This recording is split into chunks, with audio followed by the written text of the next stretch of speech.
unmute. You can unmute at the end when we do questions. Okay. So I think I'll get started, and then whoever comes in will come in. Just a couple of announcements. You can always check out our website at ossininglibrary.org for everything that's going on here, virtual or otherwise. And the book that we're going to talk about tonight, Devin's book, is in the library system. There are copies. We have a copy here at the Ossining Library, and it is at the Village Bookstore in Pleasantville. And they will be ordering more copies of it, but they do have it there. Okay, so Devin Gordon is a contributing writer for a number of publications, including the New York Times Magazine, The Atlantic, and ESPN. So Many Ways to Lose, the Amazin True Story of the New York Mets, the best worst team in sports, is his first book. It is based on a 2019 article for the New York Times Magazine, and it was published this spring by HarperCollins. Gordon has had a very distinguished career in publishing. He grew up in Peekskill, attending Hendrick Hudson High School, where he was voted most stubborn by his peers in the class of 1994. He now lives outside of Boston with his wife and their 2 children, but his parents still live right here in Westchester County. So without further ado, I will pass it on to Devin. Thanks, Devin. Hey, thanks for having me, James. And thanks to the Ossining Library, which I have many memories of. My library was the Peekskill Field Library. That's where I was introduced to libraries. But I spent a lot of time as a kid in libraries. And so being able to do a reading here for one of the biggest in the system is very, very exciting for me. And to do it talking about the Mets, which is how I passed most of my childhood, is also quite exciting. Unfortunately, we are gathered here today, not to praise the Mets, but to bury them. It's been another year like many others. This book came out in mid-March, when so many Mets fans were dumb with promise, like we always are. And things were going well for a while. And then I think, as maybe a bunch of us sort of felt was fated to happen, the title of the book, So Many Ways to Lose, started to kick in and take over. Right around July, it started to change from like a book to a prophecy. And then it just went downhill from there. So I was actually at the Mets games the last 2 nights.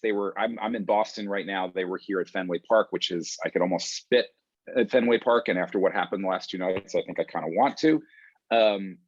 And those were pretty rough games for the Mets. They got wiped out both nights. And you could sort of see that it was in their eyes that they knew that it was over, and that the light was out, basically. And that's an interesting moment to be up close and personal and watching a group of very proud athletes go through. I've learned over the course of being a sports writer to take that with more humility and sensitivity than maybe I would have in my younger days. I mean, this is for a lot of people. You realize that when a first place season goes south like that, a lot of the players on that team may never have a first place season. Some of those guys may never have another season again. There's a 41-year-old guy, Rich Hill. And granted, he won a World Series last year, but maybe this will be his last season. So it was a bittersweet time, to put it mildly. And then they got wiped out. And so since we're in that period of time on the Mets calendar, I thought I'd read something. The thing I'd read first from the book would be something in the spirit of defeat about the Mets. And one of the arguments of the book, the central thesis of the book, is that there's a difference between losing or being bad, which is what most people associate with the Mets, or sort of most people in a very sort of simplistic kind of way assume as part of the identity of Mets, and being gifted at losing. The Mets are not a bad team. They are not historically a bad franchise. They've lost a lot, but they also have a weirdly distinguished playoff record compared to some. You know, it happens. They've won a couple World Series. They get to the playoffs every now and then. It was only 6 years ago that the Mets were in the World Series, which is way more recently than the Yankees were in the World Series, by the way. So it's not a bad franchise. It's a franchise that loses with unrivaled distinction. And those losses can happen, you know, whether they're a terrible team that's losing every single day, or whether they're, say, walking in the winning run in extra innings in the 1999 NLCS against your hated rival, right? It's a gift the way the Mets lose, and they can do it at any time of the year. Anybody, any team can be lousy. The Detroit Lions are lousy. They're unremittingly, uninterrupted lousy. And that's dull. There's nothing interesting about that. What the Mets are is gifted at losing, so that when it happens, whenever it happens, they're going to do it in a way that you've never thought of before. And this season was a pretty good example of that. But in that spirit, I wanted to sort of trace what was happening, what's been happening this year, all the way back to the beginning, because there is a genetic connective tissue running through everything. So this is from the prologue, where I'm sort of letting everyone know that this isn't a modern phenomenon. This is from day one. In the infamous inaugural season of 1962, the Mets endured losing streaks of 9, 11, 13, and 17 games. Those are all separate losing streaks. And they capped off the season, lost 120, by hitting into a rally-killing triple play. That's how their season ended, a triple play. To honor team MVP, Richie Ashburn, the only regular to bat 300 that season, the Mets front office gave him a houseboat as a gift. And according to him, it immediately sank. The most remarkable achievement of the 1962 Mets came early on. After 9 losses in 9 games to open the season, they managed to find themselves 9.5 games out of first. They had somehow fallen behind time. In 1977, the Mets ran their best player in franchise history out of town in the dead of night, in what instantly became known as the Midnight Massacre. And then 6 years later, after the franchise had changed leadership and he consented to a triumphant return, they did it to him again, only this time they ran him out of town by accident. Just this century alone, the Mets have wasted a home run robbing feat of epic athletic wonder, the best defensive play in playoff history, when their best hitter struck out on 3 straight pitches in the bottom of the 9th of Game 7 in the 2006 NLCS with the tying run on second base, who, by the way, was the guy who caught the ball. That's who was on second base. 13 years later, the Mets hired that guy, the curveball watcher, to manage the team. And weeks later, it turned out he was among the masterminds of the big baseball's biggest cheating scandal since the 1919 Black Sox. In 2007, the season in which the Mets blew a 7.5 game lead in 17 games like it was chasing them with a machete, the Mets still had a chance to save their season on the last day, only they let a sleeper agent, former Atlanta Braves ace turned Mets pitcher Tom Glavine, start the game. He gave up 7 runs to the Marlins before recording a second out. It was over before the Mets even came to bat, a total massacre. And then after the game, Glavine told reporters that it was no big deal. You win, you lose, life goes on. 6 weeks later, he was back in Atlanta. I hate you, Tom Glavine. Then in 2008, the very next season, they blew another cozy lead in the NL East. This time it was a mere 3.5 games, but more than enough to set a new major league record for back-to-back choke jobs. The Mets were still alive on the last day of the season yet again, at home against the Marlins yet again. If they won, it would extend not only their season, but also the very existence of Shea Stadium, which was due for demolition approximately 5 minutes after the season's final out. Instead, the Mets said goodbye to Shea Stadium with one final familiar kiss, a late-inning bullpen collapse. And then there are the injuries. My God, the injuries. And the illnesses and the accidents, mishaps that boggle the mind. It started right at the start. Gil Hodges got kidney stones at the honorary dinner after Old Timers Day at the Polo Grounds in 1962, which is maybe not so shocking for an Old Timers Day, except that Hodges was the Mets' opening day first baseman. In 1973, a year that ended with the Mets' second World Series appearance in 5 seasons, 4 Mets were stretchered off the field in a span of a single month. In the fall of 1988, Mets ace left-hander Bob Ojeda chopped off the top of his left middle finger with a pair of hedge clippers. Catcher Mackie Sasser, the franchise's heir apparent to aging World Series hero Gary Carter, discovered a brand new strain of the yips, and within 5 seasons, he was out of baseball. In late 2006, a taxi cab containing the Mets' electric young reliever Dwaner Sanchez was struck by a drunk driver, and Sanchez separated his throwing shoulder in the accident. Only his throwing shoulder. He had no other injuries, and his velocity never recovered. This century alone, Mets players have been afflicted by gout, closer Armando Benitez, valley fever, first baseman Ike Davis, Coxsackie virus, pitcher Noah Syndergaard, and salmonella poisoning caused by undercooked chicken. That was Brandon Nimmo. Former ace Matt Harvey, aka the Dark Knight, once missed a preseason start because of a clot in his bladder caused by holding his pee for too long. He later had surgery to fix nerve damage in his throwing shoulder, a procedure that required surgeons to remove one of his ribs. In the spring of 2019, slugger Yoenis Cespedes, who was already recovering from surgery on both of his heels, not one heel, both of his heels, suffered a mystery injury on his Florida ranch during which he fractured his right ankle. Rumors flew for months about what had happened. He got thrown from his horse. He fell out of a tree fixing an animal trap. When the truth came out, it was so idiotic that the Mets tried to withhold his 2020 salary, arguing that he'd violated a clause in his contract specifically forbidding him from doing anything idiotic. I reveal this later in the book, but what happened was that he was trying to get a wild boar off of his property, and the wild boar charged at him, and he had to get out of the way, so he dove into a ditch and broke his ankle. Anyway, he made 34 more plate appearances for the Mets, batting .171 with 13 strikeouts during the COVID-shortened season. And then one day, he just stopped showing up for work.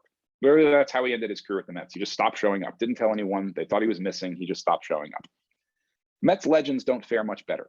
Our heroes never seem to ride off into the sunset or enjoy one less farewell tour across the league, or receive a hearty har-har rocking chair from admiring rivals like Yankees closer Mariano Rivera.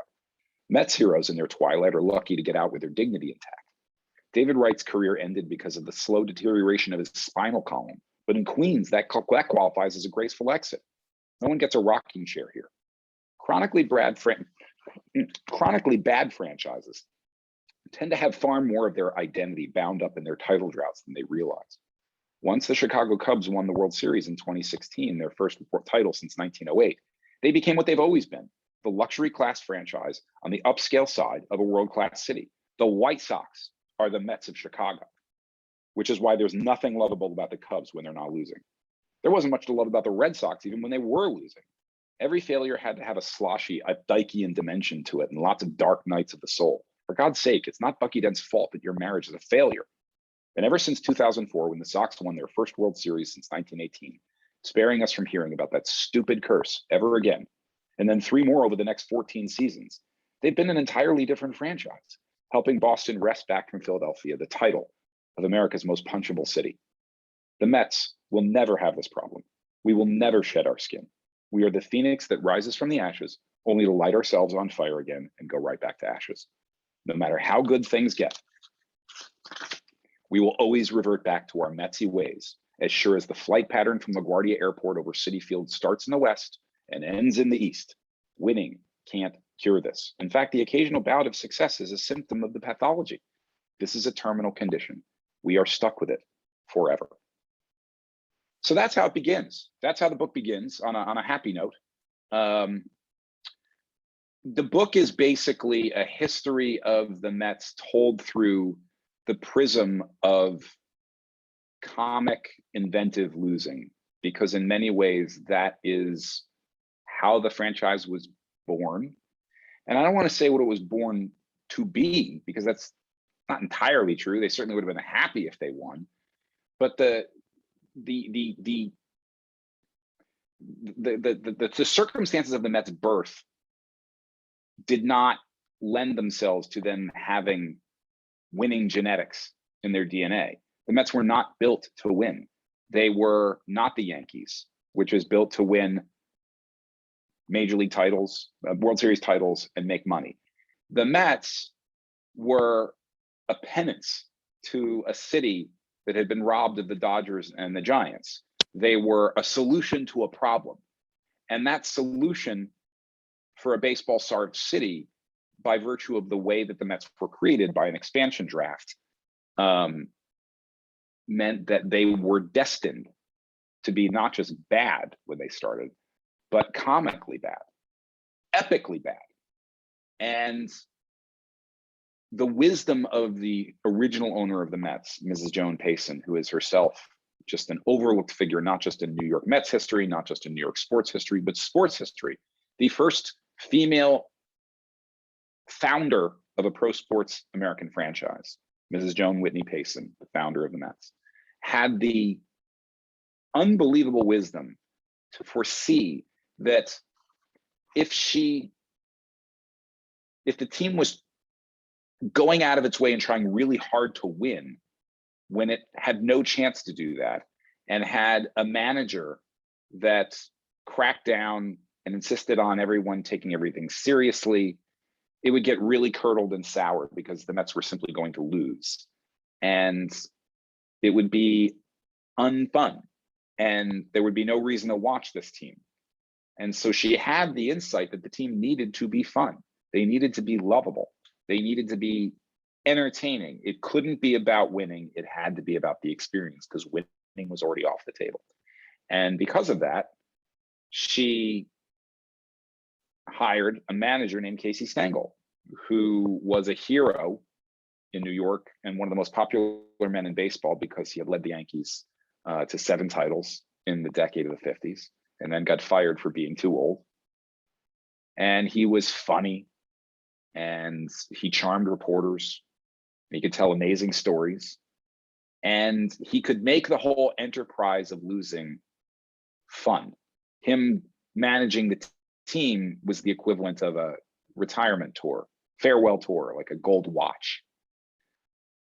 You know, he was a Hall of Fame manager at that point, and he turned into the Mets' first historic victim, because nobody remembers Casey Stengel, the guy who managed Joe DiMaggio, Mickey Mantle, won 5 straight World Series, something no manager has ever done. He is forever the manager of the 1962 Mets, the worst team there ever was. He was our first victim. And that comic DNA, that blundering but fundamental lovability and joy and fun has stuck with us forever. That DNA is there. The way we talk about the Mets, the way we joke about our team, our fatalism, our sense of humor, it's still there to this day. It is no accident that the Mets have a really great roster of stand-up comedians in our fan base. Have you ever noticed this? Chris Rock, the book goes into this a little bit, but Chris Rock, Jerry Seinfeld, Jon Stewart, Amy Schumer, Jimmy Kimmel. I'm probably forgetting several, but it's really good. Really, really good. It's way better than the Yankees. And one of the reasons why is because winning isn't funny, and winning does not beget funny people. If you decide to go for the Yankees, chances are you don't have a great sense of humor. Sorry. I mean, unless you're born in the Bronx, it's fine. But if you chose the Yankees, you don't have a career in stand-up comedy, is my guess. Mets, there's comedians, it's always just fascinating the way they're drawn to the Mets, right? Because we are a walking punchline in many ways. And sometimes it's a really great, elaborate, never see it coming set piece of a joke. And sometimes it's a very quick, sort of board to the face, right? We do it in all kinds of ways. So the book is basically structured as every single chapter of the book is a story of losing that takes us through Mets history. And because it's a book fundamentally about the Mets' gift for losing, the 1969 World Series is the beginning of that telling of the story, the beginning of that moment. And that chapter about the 69 World Series is really about everything that comes next. The question of, well, if these miracle Mets were a miracle in 69 and they were so young and so frisky and so amazing, well, what happened in 1970? What happened in 1971? And the answer is, well, that's where the Mets part begins, right? That's where the Mets become the Mets. That's why. That's why they're the miracle Mets of 1969 and not the dynastic Mets of the late 60s and early 70s. And similarly, the chapter about the 86 Mets, this is a subject that is often covered as the story of a crazy team. That 30 for 30 that ESPN is airing right now, but which, by the way, is great. And I'm in it for like half a second talking about Game 6. That documentary is all about that team, the road to that World Series title. And in my book, the 86 chapter is again about how starts with them winning and is sort of examining how that team was already imploding even as they were celebrating their world title. So because so often that's how Met stories wind up happening. The Tom Seaver story of his time as a Met, you can tell it as Tom Terrific, the guy who is the ace of the Miracle Mets. But in order to tell it that way, you have to narrowly slice out arbitrarily the 1969 baseball season and ignore everything that came before it and everything, especially everything that came after that. Because if you start paying attention to everything that came after that, the miracle of 69 starts to turn into the tragedy of Tom Seaver's career in New York. If you follow out the story long enough, if you move the period of the sentence long enough, and you get to say 1977, and Tom Seaver is sitting in tears at his locker because he's just been traded, all of a sudden, it's not the story of the Miracle Mets anymore. It's a much more bittersweet story. And that usually ends up being what the Mets are, but also it's usually funny too. So that's sort of the arc of the book. And I'm usually read bits from sort of the Tom Seaver era or from the 86 era. But you know, this time I thought I would read something that's much more from the modern team so that we get a flavor of where we are now with this team. And some of the reporting in it, because a lot of this is the history of the team, but there's a ton of interviews with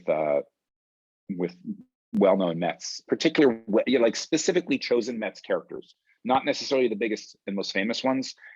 But sometimes there's very famous Mets, like Mike Piazza is a key figure in the chapter about the 2000 Subway Series. The chapter is basically about him, and I spent 3 hours talking to him, and he's a big part of the chapter.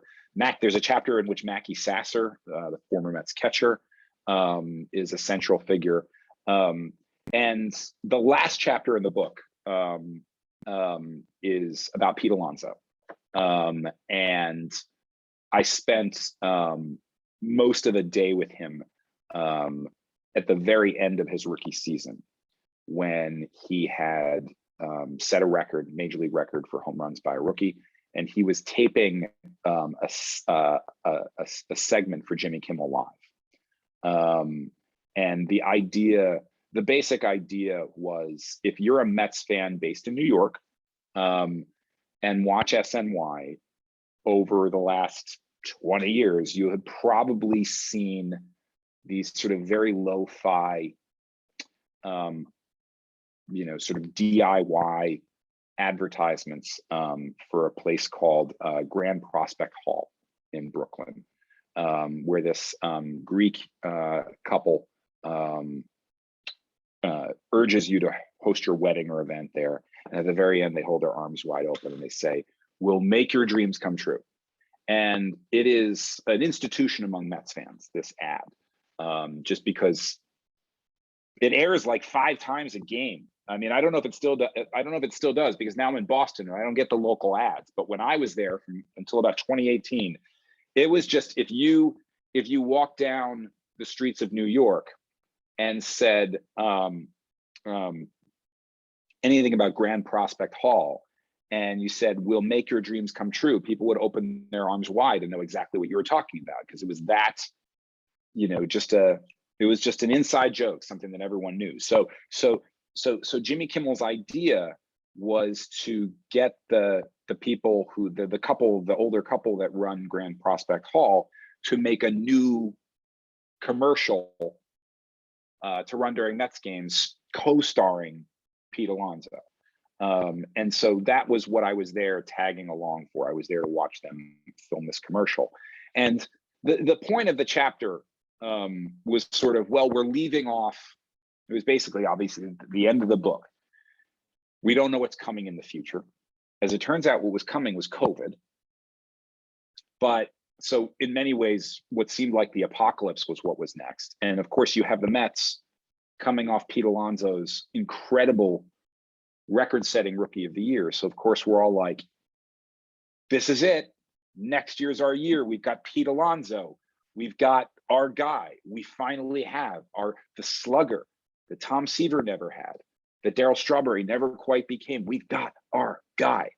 Next year is going to be our year. And then you get to the end of the book knowing that as you turn the page, what actually happens next year is COVID, right? That's what happened next year. The Mets, like the ultimate Metsy ending to an optimistic season is that literally the entire world gets shut down. And so that seemed kind of like an apt way to end a book, was with the Mets sort of optimism and promise getting slaughtered yet again. And so that's why I called it The Last Polar Bear, to sort of, the chapter is called The Last Polar Bear, to sort of conjure up that apocalyptic sense. So I'm just going to read the very beginning of this, and then we'll cut it off. And I'll do a Q&A. Let me get this straight, Pete Alonso was saying. His felt black tuxedo made his blue eyes twinkle like a chandelier as he stood at the center of a banquet hall vast enough for 1,200. Grand Prospect Hall in Brooklyn, an ornate French Renaissance-style time capsule, every square inch of it fragile and hanging on by a thread. In Pete's hands was an enormous bat. "You're going to toss me a baseball?" he repeats to the director from Jimmy Kimmel Live. "And you want me, Pete Alonso, the polar bear, basher of a major league rookie record 53 home runs, the most by any first-year player ever in the history of baseball, including Babe Ruth, me to swing at it in here? Are you sure?" The cameraman looked at the director. The director looked at the segment producer. The segment producer looked at Mr. Halkias and Mrs. Halkias, the first-generation Greek Americans, a husband and wife success story who bought Grand Prospect Hall in 1981 and who have looked nervous ever since the camera equipment got here. Everyone looked at someone and then looked at someone else. "I'm just letting you know," Alonso warned the camera crew, "shit is gonna get broken. Don't get him wrong. Would he be delighted to break some stuff? Are you kidding? Who among us hasn't fantasized about crushing baseballs in a place totally inappropriate for crushing baseballs just to see what happens? All that sanctioned shattering and needless destruction? Yes, please. Unfortunately, like a superhero who knows all too well that he can melt faces with the gentlest of caresses, Alonso was going to need much clearer authorization before he started swinging a bat in here. "I'm a bull in a china shop," he says, "and this," he gestures around the room, "is as close to a china shop as I've ever been in." So many emotions fought for control of his face. Pete has some youthful Tom Terrific to his features, the same capacity for seeming boyish one moment and locked in the next. And as Seaver once did, Alonso approaches every task with an uncommon clarity of purpose. His mantra in life is keep it simple. If things are complicated, he explained to me later, then things aren't right in the world. Things aren't right in the universe, because when things get complicated, they get complicated. It's a tougher situation to deal with. Then your head starts spinning, and it's just, things are better when they're simpler, you know? Try arguing with that argument. Try arguing with that. Keep it simple is Pete Alonso's approach to hitting, but also his approach to choosing hobbies, fishing, getting dressed, shirt, jeans, finding love, he's engaged to his longtime girlfriend, and escaping jams, such as the grand pickle he faced in the grand ballroom of Prospect Hall. Keep it simple got him here, an instant superstar making the postseason late night rounds, smashing birthday cakes on Colbert, now filming a field segment for Kimmel. He was super psyched to be here, all in to let his comedy chops fly, and he was eager to please. But then he glanced over at Mr. Halkias, and the simple pleasure of making the ball go "fuck" suddenly clouded with moral complexity. The look on the older gentleman's face wasn't quite panic, because he didn't understand what was happening entirely, not just in this scene, but all day, all of this, who all these people were. He and his wife had assured him that the TV show was famous and that the guy with the bat was famous, and all of this would be very good for business. He was unimpressed. They filled the Cotton Club here, you know. Al Capone, the real one, got slashed here and became Scarface. That's where the nickname came from. Between shots, Mr. Halkias kept vanishing into his office to do paperwork, and Mrs. Halkias had to keep fetching him out for the next shot. Grand Prospect Hall is equally revered among born and bred New York sports fans like Jimmy Kimmel, but not so much for the building itself and its rich history of actual cinematic violence. We love it for giving us a pair of no-budget, homemade TV commercials produced by Mr. and Mrs. Halkias, starring Mr. and Mrs. Halkias, the first of which began airing on local TV affiliates in 1986, catching the rising stars. And then it ran 35 times a day, every day, and at least 33 of them aired during Mets broadcasts. The original ran until 2009 when they rebooted it with modern visual effects, and the sequel to the commercial has aired 35 times a day every day since. The combined budget for both spots was $10, and you can see every penny on screen. Something about its campy charm, though, connected with us. Call out Grand Prospect Hall in a crowd of Mets fans, and at a Pavlovian reflex, we'll open our arms wide, and just as the Hawkiuses do during their iconic Greek-accented hero shot, we proclaim, "We make your dreams come true." So I think the Mets are going to be great next year. That's sort of that's sort of how we feel. That's how we always feel. We always believe it very, very sincerely, and it just felt like the right note to end on. A combination of punch-drunk optimism and desperate foreboding, just colliding together, because that's what we do. I think I blabbed enough. Why don't I, if anybody has any questions, I'll babble some more, but I'll answer your questions. That was great, Devin. Thanks so much. Very interesting. There is one question in the chat. Okay. From Marie. Okay. And she wants to know who, in your opinion, is the best Mets manager of all time? Woo. Okay. Well, let's see. Who's jumping into my mind first? I guess Davey Johnson is coming into my mind first. The 86 Mets were the best team in Mets history. I think that's pretty unambiguous. And he managed the Mets back to the playoffs in 1988. So already he's in some pretty unusual company, right? I mean, I don't know how many, I'm trying to think of how many Mets managers have gone to the playoffs twice. Bobby Valentine went back-to-back years. I think he might be the only Mets manager to go in back-to-back seasons. Terry Collins, but Davey Johnson managed the best team we've ever had and won 90 games in 5 out of 6 seasons. The Mets of the mid to late 80s are considered sort of a letdown, an almost dynasty, because despite being the most talented team in that era, they only won 1 World Series. They only went to 1 World Series, and they only made it to the playoffs twice in that sort of 6-year period between, let's say, 84 and 2000 or 1990. Which is true. But if we were using not just modern playoff rules with an expanded postseason format, simply modern alignment, division alignment, the Mets would have won. The Mets would have made the playoffs all 6 seasons. So they were snake bit a little bit by history. It was really hard to make the playoffs in the late 1980s. It was really hard. It's a lot easier to do that now. And so when we evaluate the question of who is the best manager, Davey Johnson only made the playoffs twice. Bobby Valentine only made the playoffs twice. Terry Collins, I think, made the playoffs twice technically, because I think the Mets made a 1-game playoff in 2016. Okay, but if Davey Johnson had Terry Collins' playoff field, he would have made the playoffs 6 times. So I'm going to give it to Davey Johnson. But I also think Davey Johnson was just a brilliantly gifted manager. He was, he's kind of a genius. He's like a math genius, and he fixes computers. He fixed computers in his spare time. But he was also one of the first managers to use analytics. He used stats to make decisions, and was one of the first managers to take it really seriously and implemented it to his decision making.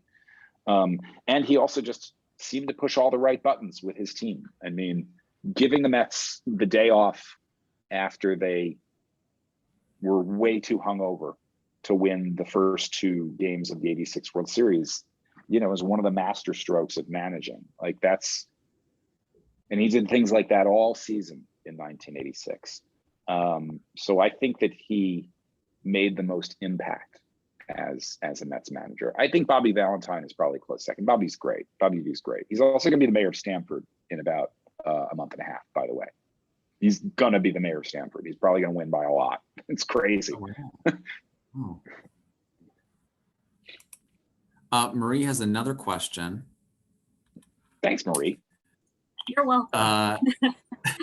Marie, do you want to ask Yeah, it? I'll just ask it directly. Yeah. So the Mets suffered an epic meltdown at the end of this year. Do you think Luis Rojas should be fired?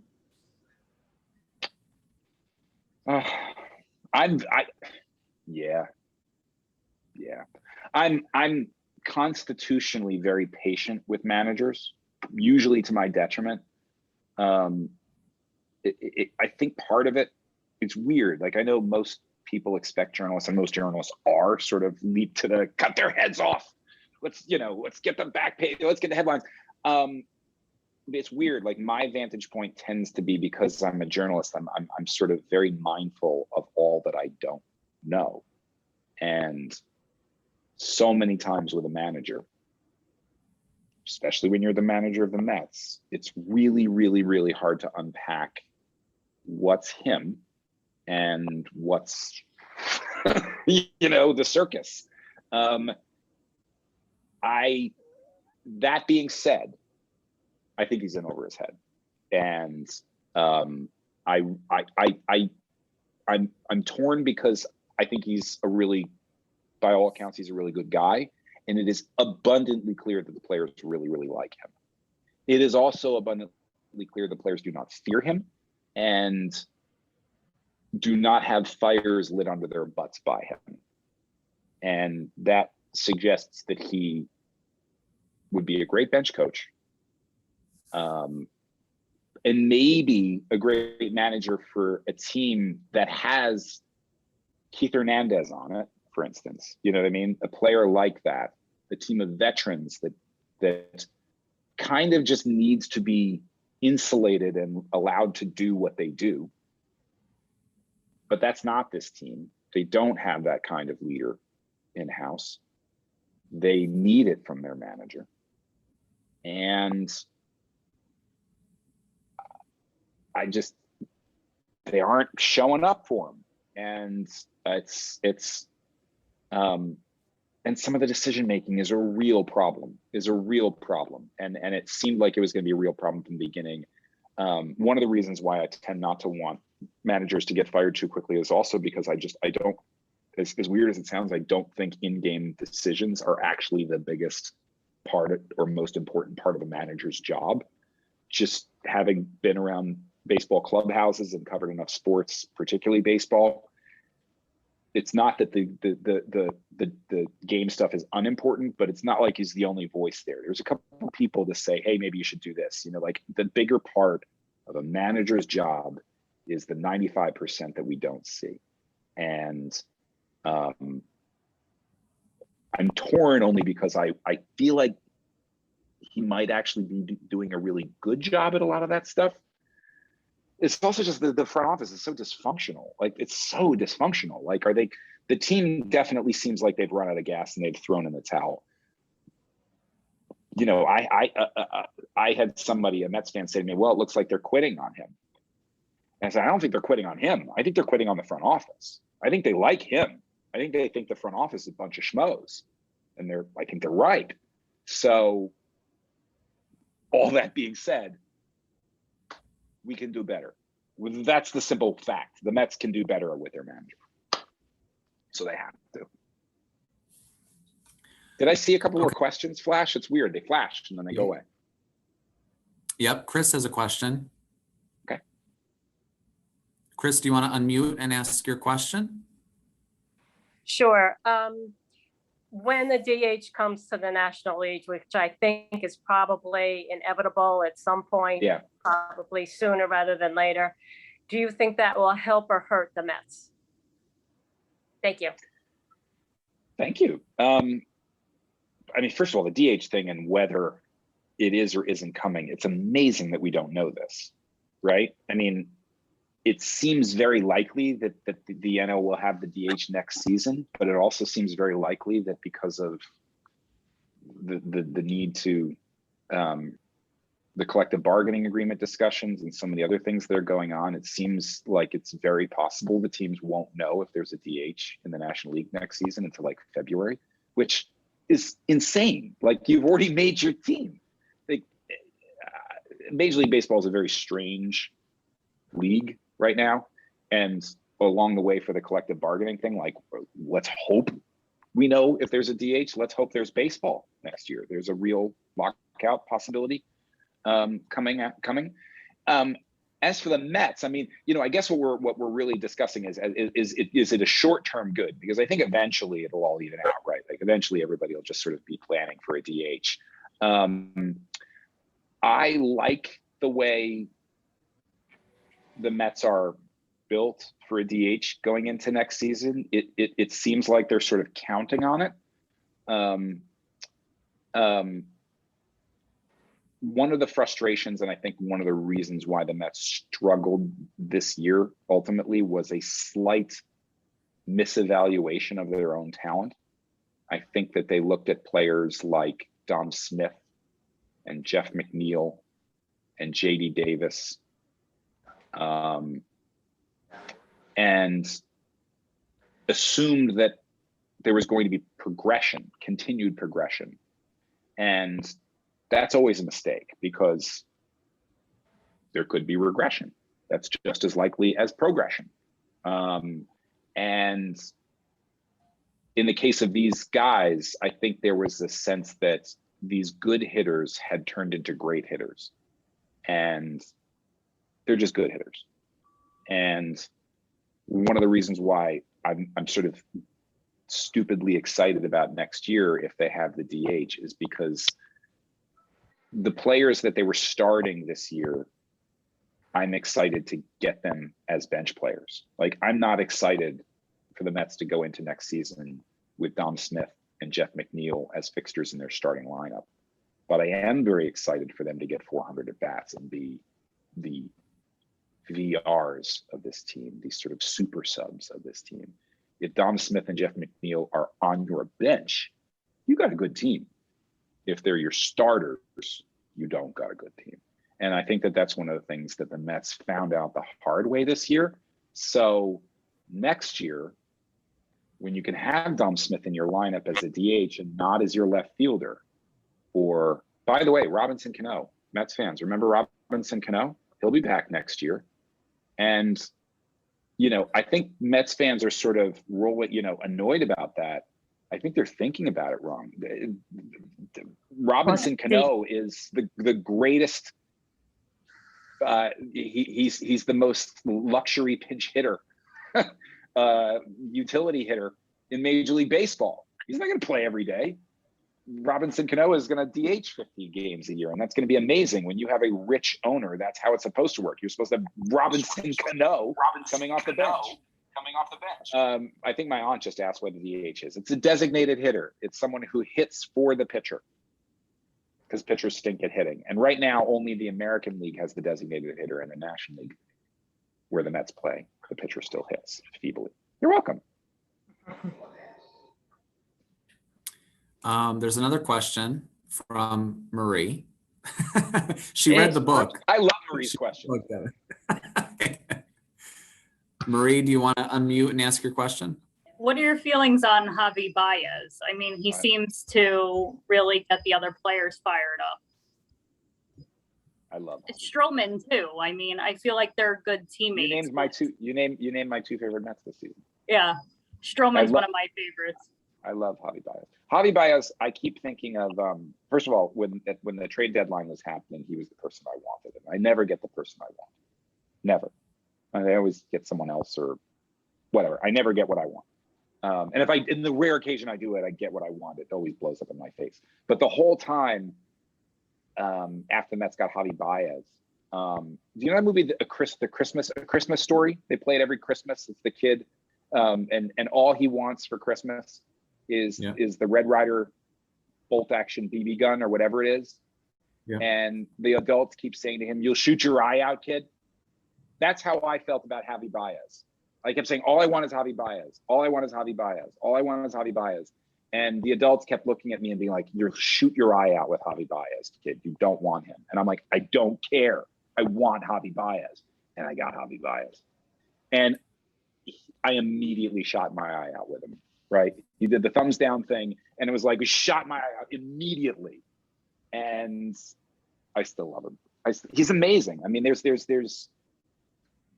you know, my kids have gotten used to just me bellowing El Mago at the top of my lungs when he does something incredible.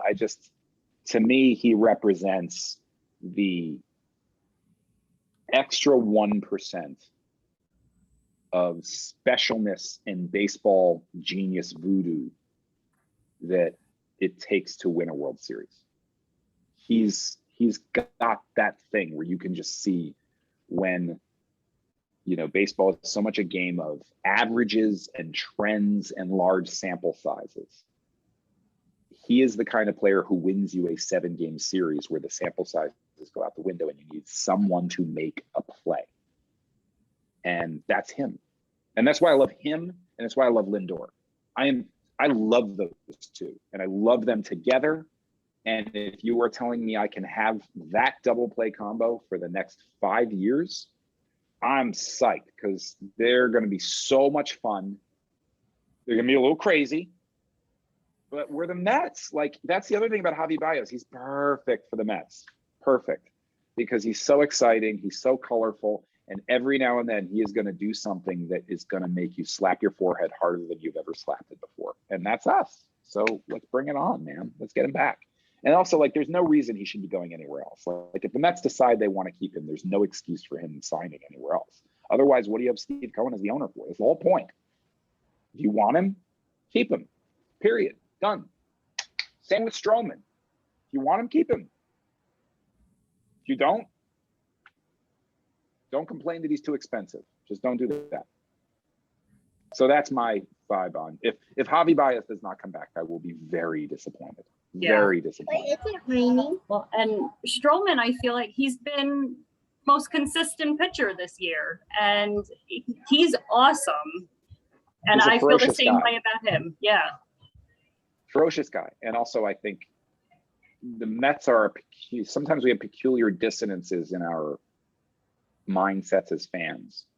We just spent an entire season almost laughing so that we don't cry at the injuries, including to the best pitcher on earth, who was never right all season and then hasn't pitched since July 7th.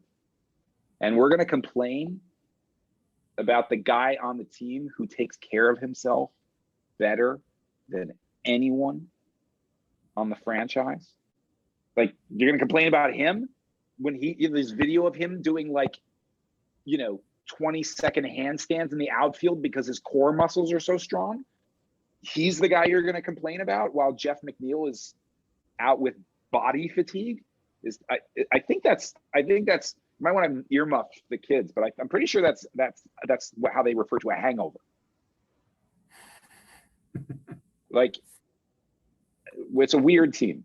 It's also like that anybody who wants to run Lindor and Javi Baez out of town, I always, whenever I hear them, I'm like, they're the only two guys on this team who've actually won anything, right? Like, are you sure you want to run them out of town? Like, not Jeff McNeil? What has Jeff McNeil done? So I go into the offseason with promise, just because I feel like they have some really special things in town. The old baseball cliche of strength up the middle is the one cliche of baseball success that I think has always been true and has never wavered. DeGrom, Javi Baez, Lindor, good start, very, very good start. And so I can go into the offseason feeling okay about that. And also because I'm a Mets fan, I'm an idiot. Right. Are there any other questions for Devin? Yeah, I have a question. Shoot. Jimmy. Oh, yeah. Go ahead. When all these teams were having their fire sales, and I was thinking, now who would I like the Mets to get? And I thought, the one person that I don't want them to get is Javi Baez. I thought, let him lead the league and strike out somewhere else. You Uh-huh. know, I thought he's going to be another Cespedes that nobody wants after a while. He's going to be another Bobby Bonilla, you know, and you're going to give him this guy 6 years, and in 2 years, you'll think, what can we do to get rid of this guy? That's how I think you're probably right, and I still want him. Right? I mean, that's I feel like that's the Mets. But here's the existential question: is that Javi Baez's fault, or is it the Mets' fault? Because there is this sense that I think that Mets fans have, that what you described is almost certainly what will happen if he stays here. And if he signs with, say, the San Francisco Giants, he'll cut his strikeouts in half next year and hit 40 home runs. Just you know what I mean? Like, if he comes to us, what you said will happen, and if he goes somewhere else, we're going to kick ourselves for not getting him, because he'll do exactly what we think. It's just how it goes. But, you know, one of the reasons why I do like the Javi Baez thing, not just because I like Javi Baez, is because it would be smarter free agent signings once you start to get into the nuances. Like, there are a couple big free agents that the Mets could go after and sign, who maybe would be just as good or potentially better. But if the Mets were to sign those free agents, because of the rules, they'd lose a first-round pick, which is not, you know, which is what the Mets keep saying they're not going to do. They want to be the Los Angeles Dodgers and have this amazing farm system. Well, if you sign big price free agents from another team, you have to give up one of those picks. So Javi Baez, you don't give up a pick. So at the very least, one of the things that the Mets seem to be learning is that they're going to be fishing in that pool of free agents that do not require you to give up a pick, because for whatever reason they were acquired mid-season or something like Chris Bryant, for instance. You don't have to give the Giants a pick if you sign him from the Giants. So the Mets have done very stupid things like that in the past, where they've signed free agents who not only weren't good, but they had to give up a very valuable draft pick. So it's like hitting yourself twice with the same rock. And hopefully they will be doing, you know, more sensible things like that going forward. I don't necessarily think that means the Mets will be fixed as a franchise, because I think we've learned in year one of Steve Cohen that it'll be the same Mets, it'll just be a different flavor. But one way or another, we'll screw it up.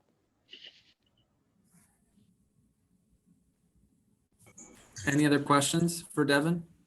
I just had a comment, really. It was funny that you mentioned why they weren't, a dynasty from the late 60s, early 70s, or why they weren't more, why they weren't in multiple World Series after 86, and I was only 6 years old at the time for 86, so I don't really remember much. But it's funny you mentioned it, just because I had the thought the other day, as I was watching the Mets get destroyed by St. Louis or Boston, somebody, and I was just wondering how, why is it that, and it is kind of like a phoenix, like you described, like they'll come out of nowhere and make the World Series and then disappear for 10 years. And then all of a sudden they'll be, they'll have, they'll have a good season, but not make the playoffs. And the next year they'll be better and get there. And then they'll be in the World Series and then just fall off the table and be bad for another 10 years. And then it'll start again. It's just, it's so funny to me that it's like a cycle. Every 10 years they'll come out of the woodwork and have 3 good years where they'll make a World Series and then be gone. Yes. And the proximity of the really great or really thrilling to the really awful, it's always so close. I mean, you made, reference to the St. Louis blowout, where the Cardinals starting pitcher and catcher Adam Wainwright and Yadier Molina, reenacted very consciously and very brutally the finale of the 2006 NLCS, and then rubbed it in. Yeah, exactly. The Mets faces afterwards. And that game came, which in many ways sort of just stepped on the Mets' throat and kind of ended the season. It was over, but that was the one that was like, don't have any illusions here. But that game was the night after Lindor's 3-home run Sunday night game against the Yankees, when the Mets were like, we're back, we're alive. And then the very next day, Adam Wainwright is like, no, you're not. I'm going to plunge the knife into you again. And those two games were back-to-back nights, right? I mean, that was probably definitely Lindor's best night of the season. And the very next night, that was one of the lower moments of the season because of Wainwright afterwards just trolling us in such a viciously gifted way that I had, like, I was like, God, I just admire you for savaging us like that. That was incredible. I can't even be mad. I was just like impressed. Like, I doffed my cap, sir. And it was terrible. And for that to come 24 hours after one of the most elated feelings of the season is very Metsy. I mean, I just can't put it any other way. That's what we do. That's the other thing. Most other teams would put a week or two between that, but we do it 24 hours apart. Yeah.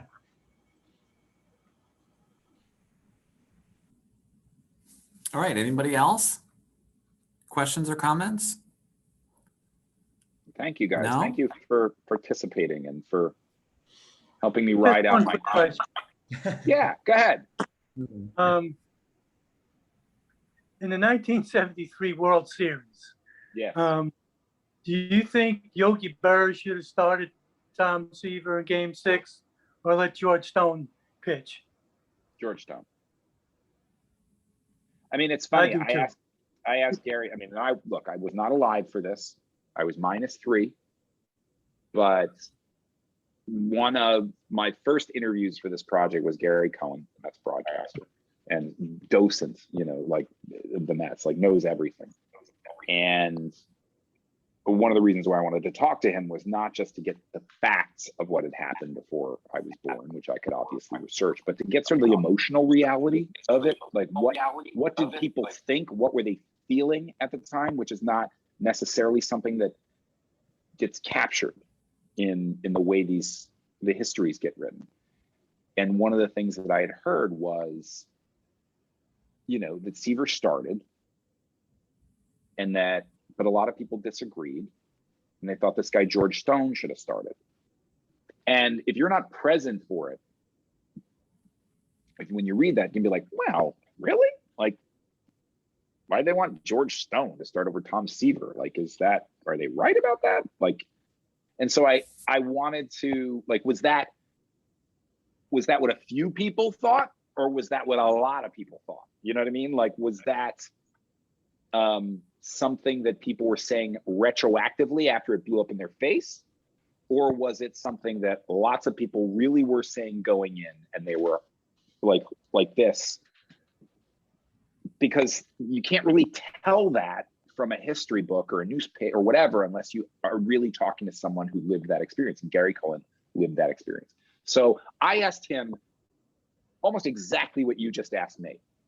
And it was like, before I even finished the question, it was like he had been transported back to 1973, and all of the frustration just went right back to him.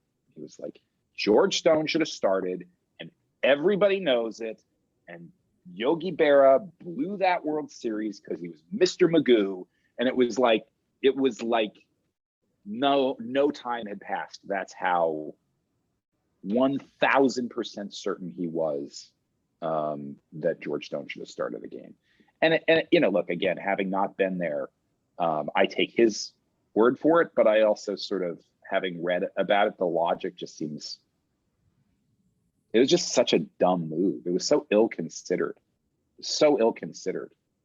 Like, it, on top of so many other, I mean, I write about this in the book, but on top of so many other things, it clearly does not seem to have occurred to Yogi the psychological gut punch that would occur if and when the A's beat Tom Seaver in game 6, had evened the series, had gotten past the best pitcher on earth, and now just had to win game 7 at home against, against someone else who was pitching on short rest, rather than the Mets being able to say, okay, we took our shot with George Stone, didn't work. We got Tom Seaver in game 7, we're good. And he just didn't bank that through. And so once Seaver lost, even though he pitched well, it was like they were mentally and emotionally cooked. That's what they talk about, right? Is they felt like they had been outfoxed. And that's the other thing, is like if George Stone gets roughed up, bringing in Kuzman in relief, right? Or, you know what I mean? Like you still have, you still have those guys there. You don't have those guys there. It was the Mets got Mets Yogi. They didn't get Yankee Yogi, right? I think Yogi has won more World Series rings than any other player in Major League Baseball history. I think that's true. That's Yankee Yogi, not Mets Yogi. It always comes back that way. I mean, there's a chapter in the book that's about Gilly. It's called Gilly and Yog. It's about Gil Hodges, who probably would have been the greatest Mets manager if he hadn't died so young, and the transition when he died to Yogi Berra, and the forking of the road that led to in the franchise, in so many ways. Yogi was such a terrible manager for the Mets, and he wasn't the only reason things fell apart, but he was a big part of it. So Devin, what do you think? Should we end on by saying let's go Mets? Or maybe not? No, you gotta believe. You gotta believe. You gotta believe. That's the one. That's the one. You gotta believe. And I do believe. For some reason, I'm so stupid still. I'm going to do it again. But we got the best pitcher on earth. We got the best shortstop on earth. We'll be back. As God is my witness, we will be back. Sounds Thank good. you so much. Good. Thank you, everyone. Thanks, Thank you for everybody. coming out. I appreciate it. It was really fun. Thank you, Jimmy. Thank you very much. Thanks, Devin. everybody. Thanks. All right. And I have to say, I really enjoyed your book. I read it, Oh, and great. it made Thank you so me much. laugh out loud quite a few times because it spoke to like my soul, That's as a Mets great to fan. hear. That's great. I love to hear that. That's people saying that about the book is that's the best response I can get. So thank you for that. Yeah. All right. Thank you. Good night. Take it easy, Thanks so everyone. much, Devin. All right. Take care. Good night.